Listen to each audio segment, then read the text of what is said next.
My name is Riley Hanlon, and I'm 30 years old. If you'd looked at my life on paper a few months ago, you probably would have said something like, "She's fine.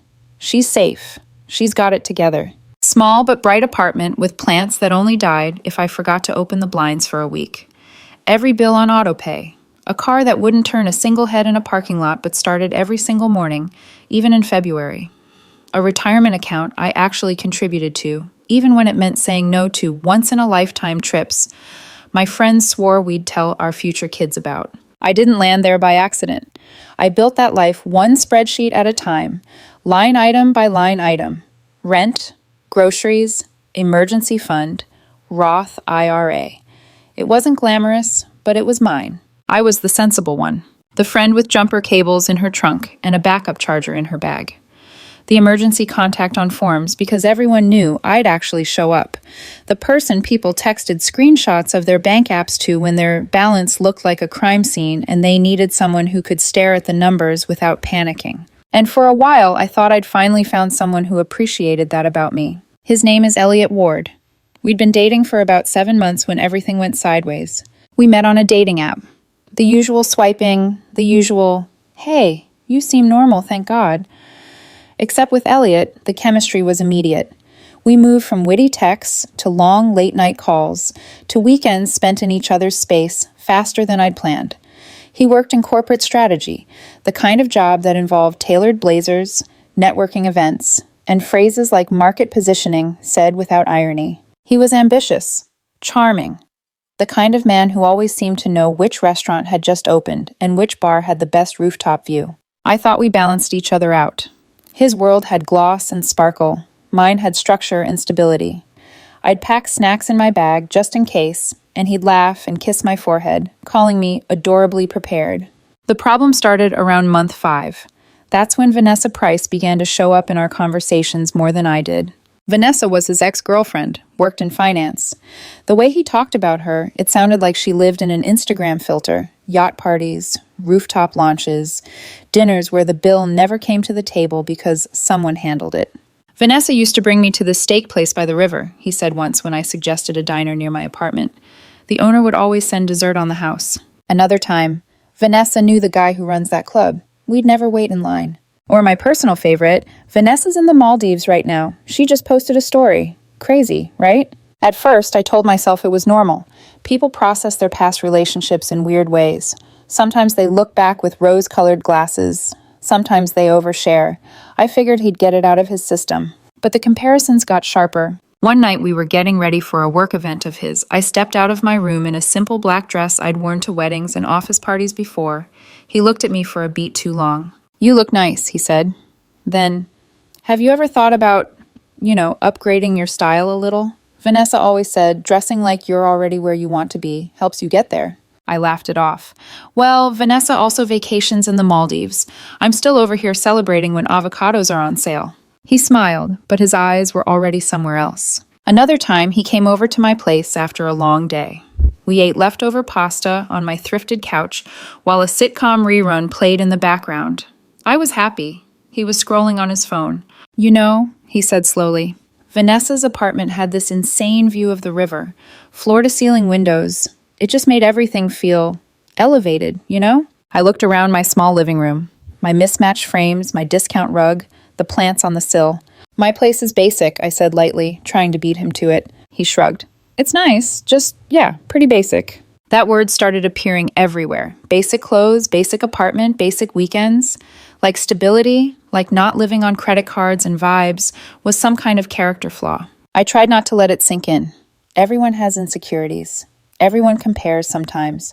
But with Elliot, it felt constant. A slow drip of being measured against a ghost in designer heels and always coming up short. Then came the Tuesday that changed everything. We had plans to grab lunch near his office. I'd blocked off my calendar, picked a place halfway between us, even pre-checked the menu like the anxious planner I am. An hour before we were supposed to meet, he texted, "Something came up at work. Rain check?" I sighed but typed back, "No worries. Good luck with your fire drill," and went back to my spreadsheet. Around 3 p.m., my phone buzzed again. "We need to talk about us." My stomach dropped. Those words never mean, I've decided to start doing more of the dishes. I called him immediately. "Hey, what's going on?" He hesitated. I could hear office noise behind him, the murmur of people, a printer somewhere. "I don't think we should do this over the phone," he said. "Can we meet tonight?" "Sure, my place or yours?" "Actually," there was a pause long enough for my heart to start pounding. "I think we should take some time apart." It felt like someone opened a window inside my chest and let all the air out. "Where is this coming from?" I asked quietly. He exhaled. "I ran into Vanessa today. We grabbed coffee, just talking, nothing weird, but it made me realize I've been settling." The words sliced deeper than I expected. "Settling," I repeated. "Not like that," he rushed. "I mean, you're great. You're kind. You're reliable. You're easy to be with. But Vanessa pointed out that your lifestyle is just different from the life I see for myself. She says you're kind of basic, and I think she's right." I stared at the wall, at the sticky note that said, "Pay electric by Friday," at the plant I'd been meaning to repot, at the life I'd built one budget line at a time. "You want someone who matches your lifestyle," I said slowly, "and I don't do that. I want someone who pushes me to be better," he said, "to aim higher, to live bigger. I don't think you're that person, Riley. I'm sorry." We talked for another 10 minutes, but it was just circles. He'd made up his mind. I wasn't expensive enough, spontaneous enough, elevated enough. Eventually, I said, "Okay, if that's what you need, I'm not going to fight you." We hung up. 20 minutes later, my phone buzzed again. "Vanessa says you're too basic for the life I want." And honestly, she's right. It read like an afterthought. A PS on a breakup he'd already delivered. Like he wanted to make absolutely sure I understood I wasn't enough. I stared at it for a long time, then I typed back, "Good to know." A few seconds later, "I hope we can still be friends eventually." I didn't respond. Here's what I didn't tell Elliot. Vanessa and I existed in overlapping orbits. We weren't friends, but we had mutual acquaintances, people who floated through both our circles via work events and industry mixers. I'd seen her name on email chains, her face in tagged photos, and I knew things about Vanessa, things Elliot apparently still hadn't learned. I also knew his older sister, Maya Ward. We'd met a few times at family dinners, and she'd always seemed quietly skeptical of Elliot's taste in women, especially when Vanessa's name came up. After the breakup text, I did something I'm not entirely proud of, but I don't regret. I texted Maya, "Hey, it's Riley. Elliot and I just broke up. Figured you'd hear about it eventually." She responded within minutes. "What happened?" "He said I'm too basic for the life he wants." Apparently Vanessa helped him figure that out. There was a pause. Then, "Oh my God, that woman is back in the picture?" "Seems like it," I wrote. "Riley, I'm so sorry. For what it's worth, you are way better for him than she ever was. She's all flash and no substance." "Good to know," I typed. "Thanks for saying that." There was another pause. Then, "Listen, you know they never really stopped talking, right?" My hands went cold. "What do you mean?" Vanessa's been texting him on and off this whole time. Catching up, checking in, whatever excuse she used. I told him it was inappropriate. He swore it was nothing. But she loves having him on a string. My vision blurred for a second. The months of little jokes about Vanessa, the constant comparisons, the way he lit up when her name came up. "Did they ever meet up?" I asked. "Probably." He'd mention running into her at events or grabbing coffee after bumping into her near the office. It happened too many times to be coincidence. We kept texting for another hour. Maya told me everything. How Vanessa had never really let go of Elliot. How she treated him like an accessory. Ditch him, pick him back up, depending on who else was orbiting her at the time. How he'd let her get away with it because she came wrapped in the kind of lifestyle he thought he deserved. "Why are you telling me all this?" I finally asked. "Because you deserve to know you weren't the problem," she wrote. "And because my brother needs a reality check he clearly isn't going to give himself." I stared at the thread of messages, at the tiny cursor blinking in the empty text box. I didn't scream. I didn't throw my phone. I didn't fire off a paragraph about how humiliated and furious I felt. Instead, I set the phone down on my kitchen table, sat there in the dim light, and let one quiet thought take shape. If I was too basic for the life he wanted, maybe it was time to let him live in that fantasy and show him what reality actually looked like. For the next 3 days, I did nothing. I didn't block Elliot. I didn't stalk his socials. I didn't text him paragraphs he could screenshot and show his friends as proof I was too emotional. I went to work. I answered emails. I went to the gym twice and stared at a treadmill I barely used. At night, I sat on my couch with my basic throw blanket and watched shows I'd already seen, just so I wouldn't have to think too hard. My phone stayed mostly quiet. No notifications from him. No, "How are you holding up?" One evening, Maya sent a quick, "You okay?" And I replied eventually, and left it at that. The silence hurt, but it was honest. It told me exactly where I ranked in his life. By Friday morning, I felt like a shaken soda can with the cap still on. On autopilot, I walked into a cafe in the Arts District, the one with exposed brick, abstract art, and baristas who write your name like calligraphy. "Riley," a familiar voice called. I turned and saw Kelsey Grant, waving with the hand that wasn't holding a laptop bag. We knew each other from the local business community. She ran a boutique marketing firm, and we'd collaborated on a couple of campaigns. We weren't best friends, but we were the kind of acquaintances who could slide into real conversation without much warm-up. "Hey," I managed, forcing a smile. "You here to conquer the world?" "Just trying to keep it from collapsing," she said. "You have time for coffee?" I almost said no. I didn't feel like pretending everything was fine. But something in her expression, curious, not nosy, made me nod. We ordered and took our drinks to a small table by the window. Outside, the city moved like it always did. Inside, my carefully curated composure started to crack. "So," Kelsey said, stirring sugar into her drink, "how's life? Work, love, all the messy stuff?" I laughed once, humorless. "Interesting timing. I'm recently single." "Ah," she leaned back. "Do we hate him, or do we send him lukewarm tolerance?" I stared into my coffee. "I don't know yet, maybe both." She gave me a moment. "What happened?" I told her the abbreviated version, that Elliot and I had been together 7 months, that his ex had slowly become a third person in our relationship, that the word basic had turned into a knife he kept twisting, that he'd taken advice from the woman who'd already broken him once and used it to walk out on me. "And then he texted me," I finished. "My ex says you're too basic for the life I want, and honestly, she's right."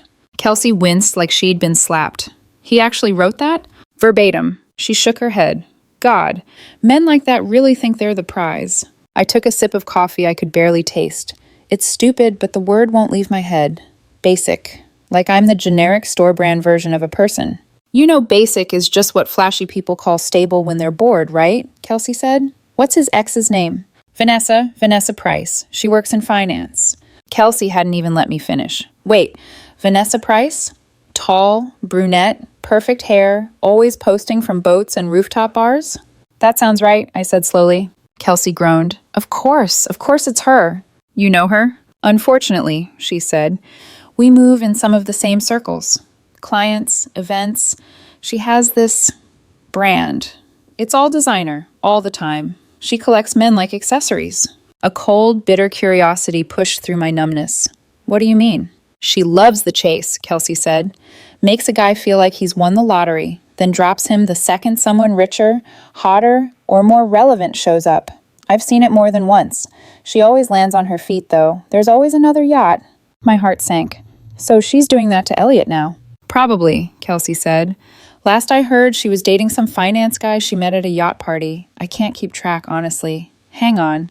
She pulled out her phone and started scrolling through Instagram with the practiced speed of someone who did this for a living. "Here," she said after a moment. She turned the screen toward me. Vanessa was on a boat, wind whipping her hair in perfect waves, skin tanned, sunglasses oversized. An arm circled her waist, belonging to a man I'd never seen before, all white teeth and expensive watch. Behind them, blue water and more money than I'd see in a year. The caption read, "Perfect day with my perfect man." The photo was 3 days old. My throat tightened. "That's not Elliot." "Nope," Kelsey said. "Different guy, different life, same script." I stared at Vanessa's smile, at the way she leaned into the man like the world belonged to them. Somewhere, Elliot was probably replaying their coffee meeting in his head, thinking it meant fate, thinking she'd chosen him again. She hadn't. He just stepped back into line. For a long moment, I didn't say anything. I just watched that tiny square of curated fantasy and thought about my small apartment, my budget spreadsheets, my basic car. I thought about the phone call where he'd told me I wasn't aiming high enough, how he needed more, how I wasn't pushing him. A strange, unexpected emotion slid in between the hurt and the anger. Pity. Not for me, for him. "He dumped me," I said slowly, "because she told him I'm too basic for the life he wants." "And she's already moved on to her next prop," Kelsey said. "Sounds about right." I exhaled, a shaky laugh escaping. "This is ridiculous." "Welcome to the circus," Kelsey said. Then her eyes sharpened. "What are you going to do?" "Honestly?" I shrugged. "I was just going to keep living my extremely basic life and hope he figures it out on his own." She studied me for a moment. You don't sound convinced.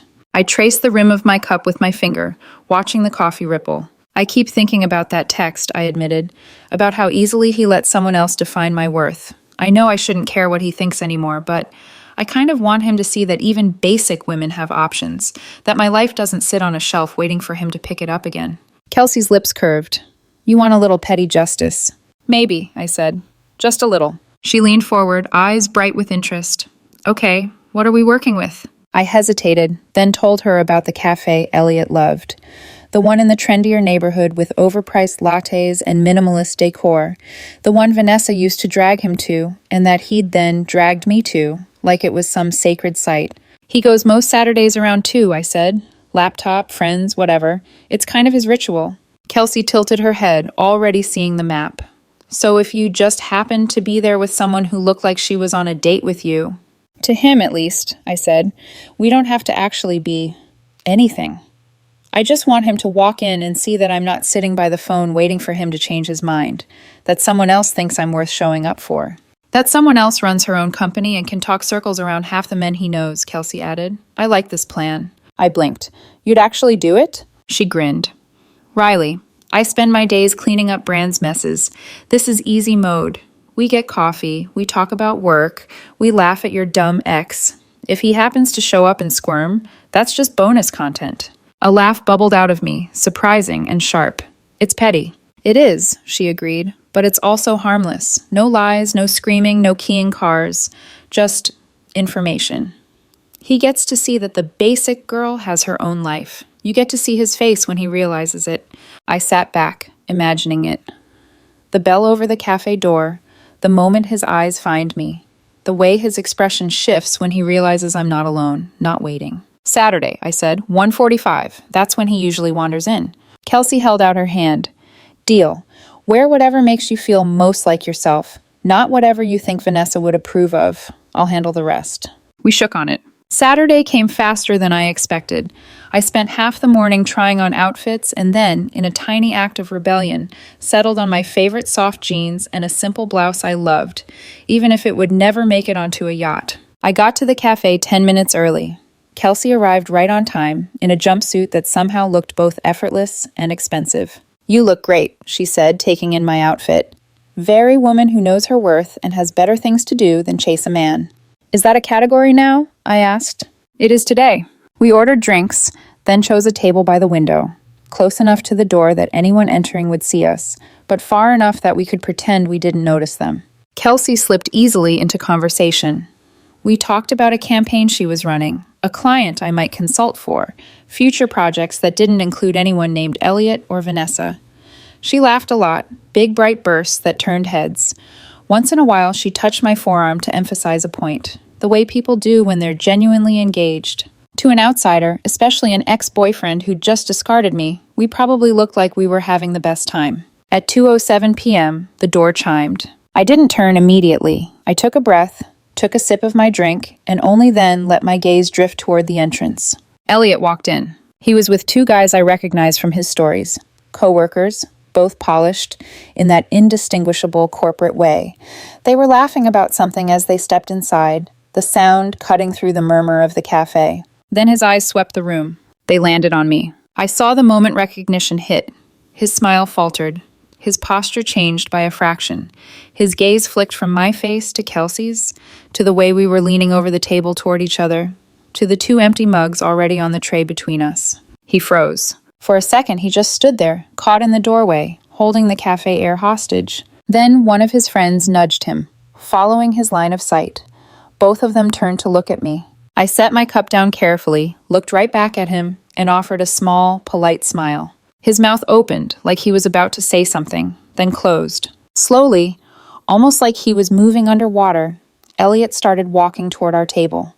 He stopped beside our table, one hand still in his pocket, the other resting awkwardly on the back of a nearby chair.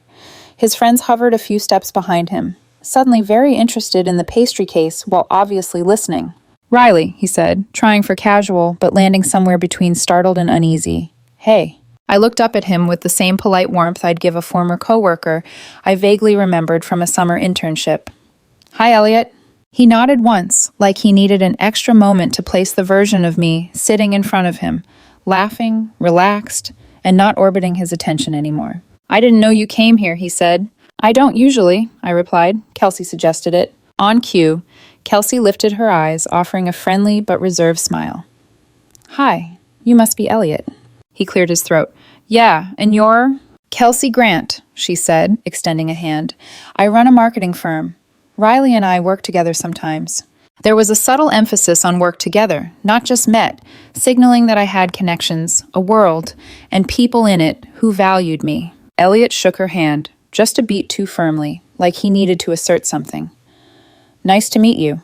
You too, Kelsey said smoothly. His friends were pretending to read the croissant labels like they were ancient runes. The whole café seemed suddenly quieter. So, Elliot said, directing the question at me, What are you two doing here? Coffee, I said simply. Catching up, talking about a few projects. Kelsey nodded. Riley's been giving me some great ideas. She's got a sharp eye for strategy. A small twist flickered at the corner of Elliot's mouth. Jealousy, confusion, disbelief. The realization that someone else might find me valuable in ways he hadn't bothered to. That's cool, he said stiffly. Really cool. There was a beat of silence. Kelsey took a sip of her latte. I folded a napkin. Elliot shifted his weight, like his shoes had suddenly become uncomfortable. Finally, he blurted, Can I talk to you for a second, privately? I glanced at Kelsey. You mind? She shook her head. Take your time. I'll be right here. I stood. Elliot led the way toward the sidewalk outside, pushing the door open for me out of old habit. The moment we stepped out, the air felt colder. He turned to me, arms crossing in that defensive posture he had whenever he felt unsteady. So, he said, You're dating someone already? I blinked. Dating? Elliot, I'm having coffee. That didn't look like just coffee. So what if it wasn't? I asked quietly. Why do you care? He opened his mouth, then shut it again. His jaw tightened. It's been less than a week. And? I asked. His face twisted with something like frustration. I didn't think you'd move on so fast. A laugh escaped me, sharp and humorless. You're kidding, right? I'm not, he said, sounding genuinely thrown. I mean, we just broke up. No, you broke up, I corrected. Because you decided I was too basic. Because your ex, who was apparently already with someone else, told you so. He swallowed hard. Riley, that's not fair. I tilted my head. What's not fair? You're making me sound like I... Told me I wasn't enough, I finished, right to my face, with Vanessa's words in your mouth. And now you're upset that I'm, what, existing? He flinched. I didn't say you weren't enough. That's exactly what you said, I replied, calm and steady. You compared my wardrobe to hers, my apartment to hers, my life to hers, and then you told me she was right, that I'm basic. Elliot dragged a hand through his hair, looking suddenly smaller than I remembered. I didn't mean it like that. It was a stupid moment, okay? It wasn't a moment, I said. It was a mindset. He opened his mouth again, but I cut him off gently. And honestly, what's cruel isn't me having coffee with someone who actually values what I bring to the table. Cruel would be me telling you something you should probably hear. What? He asked, voice low. I took a breath. Vanessa, check her Instagram. For a second, confusion flickered across his face, then suspicion, then fear. What about it? You'll see. Riley? She's already with someone else, I said softly, publicly, loudly, happily, and she was long before you broke up with me. His breath hitched like a punch had landed. I nodded toward his pocket. Go ahead, look. He didn't. Not yet. His face had gone pale. That's not possible, he whispered. It is, I said. And I'm not telling you to hurt you. I'm telling you because I don't owe you silence. Not anymore. The door behind us opened. I could see Kelsey inside, scrolling on her phone, giving us space. I met his eyes one last time. Good luck, Elliot. And then I walked back inside without waiting for a response. Kelsey glanced up. Everything okay? Perfect, I said, sliding back into my seat. She smirked. Did he take the bait? He will. Through the wide cafe window, I watched Elliot finally pull out his phone. He stared at the screen, scrolled, stopped. His face drained of color, then flushed red. His friends leaned over, trying to peek. One grimaced. Another muttered something under his breath. Elliot looked up, right at me through the glass. I raised my cup in a small, polite toast. His expression cracked. He left the cafe without getting in line. Kelsey let out a low whistle. Well, she said, that was satisfying. It was, I admitted, quieter than I expected. More than I thought it would be. My phone buzzed later that night. Maya. Elliot just called me freaking out. Said he saw you with someone. Said he checked Vanessa's Instagram and lost it. What happened? I typed back. He got a reality check. Maya replied with 3 laughing emojis and a "he really needed that." And for the first time in days, I smiled. Elliot didn't call that night, but he did the next morning. The first ring, I ignored. The second ring, I stared at the screen until it stopped. On the third call, an hour later, I sighed, set my coffee down, and finally picked up. "Riley," he said immediately, breathless, like he'd been waiting years instead of 12 hours. "We need to talk." I leaned back against my kitchen counter, letting the warmth of the mug seep into my hands. "About what?" "About yesterday, about Vanessa, about us." "There is no us, Elliot." He let out a shaky exhale. "Can you just please let me explain?" "Explain what?" I wanted to ask, that he made a choice and was shocked the fantasy collapsed on contact with reality? That he threw away stability for sparkle, then realized sparkle doesn't stick around once the cameras stop rolling? But I didn't say any of that.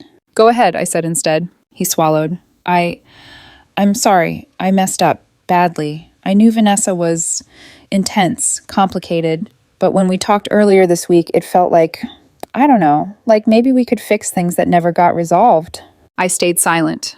"And seeing you with someone yesterday," he continued, it blindsided me. I didn't think you'd be with anyone so soon." "I'm not with her," I said calmly.